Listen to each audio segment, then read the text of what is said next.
Sveiki. Labą dieną. Atvykau pas jūs išsirinkti grindų. Kaip tik ten pataikėt, mes gaminam 15 metų ąžuolo masyvo grindis bei klijuotas grindis. Koks būtų pagrindas? Betoninis. Betoninis. O šildomas grindis ar ne? Nešildomas. Ne ant šildomų grindų jūs galite rinktis ąžuolo masyvo grindis. Turime įvairiausių pločių bei storių. Su apdaila arba be apdailos, lakuotas, aliuotas, dūmintas, šiauštas grindis.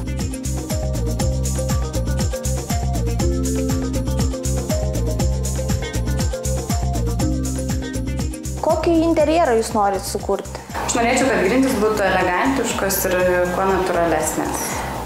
Elegantiškam stiliui aš parekomenduočiau švaresnės lentas rinktis su mažai šakų, nes tada atrodo gražiau. Jeigu imtumėt šakotas grindis kaip šičia, tai sukurtumėt country klasikinį stilių. Taip pat galite rinktis antikinę kolekciją, čia galite, prašom pasižiūrėsit. Prašom pasižiūrėkit, čia yra antikinė, vienetinė mūsų kolekcija. Pagaminta viskas rankomis, grindys yra sendintos ir tiktų tikrai išskirtiniam dizainui. Mane domina ąžuolo masyvo grindinės lentas. Klientas pas mus gali pasirinkti jau dengtas, lakuotas arba alyvuotas grindis, taip pat šiauštų paviršių, kad išryškinti medienos struktūrą. Tiesiog po to parsiveža namo ir jiem telieka suinstaliuoti grindis. Jeigu jūsų patalpa yra siauresnė, nedidelės kvadratūros, siūlyčiau siauresnės lentas rinktis, tačiau jeigu didelė erdvė, tai siūlyčiau plačias lentas rinktis. Pasirinkus daugiau šakotas grindis gali sukurti klasikinį country stilių, aukštesnės rūšies lentas pasirinkus sukurtumėte elegantišką stilių. Priežiūra grindų yra labai svarbus dalykas, norint, kad grindys jums tarnautų ilgai, reikia jas valyti dulkių siurbliu ir plauti vos drėgnų skuduru.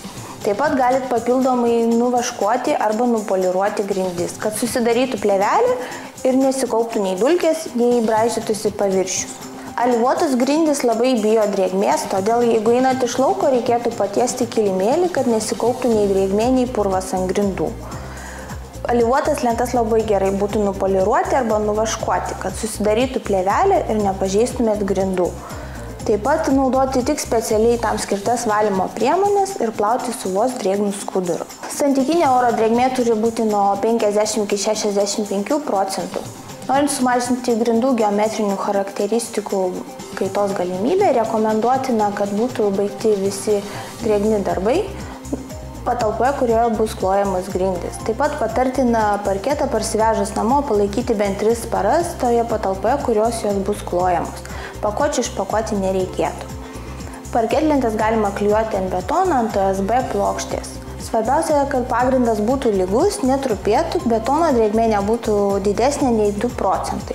Parketo klijavimui būtinai reikia naudoti tam tinkamus klijus, kurie būtų elastingi ir padėtų gerai pritvirtinti grindis prie pagrindo.